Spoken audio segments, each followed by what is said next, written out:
ఇదే కదా నీ కథ ముగింపులేనిదై సదా సాగదా. ఇదే కదా నీ కథ ముగింపులేనిదై సదా సాగదా.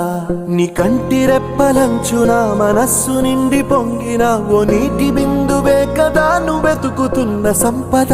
ఒక్కొక్క జ్ఞాపకానికి 100 ఏళ్ల ఆయువుందిగా, ఇంకెన్ని ముందు వేచనో అవన్నీ వెతుకుతూ పదా. మనుష్యులందు నీ కథ మహర్షిలాగా సాగదా. మనుష్యులందు నీ కథ మహర్షిలాగా సాగదా.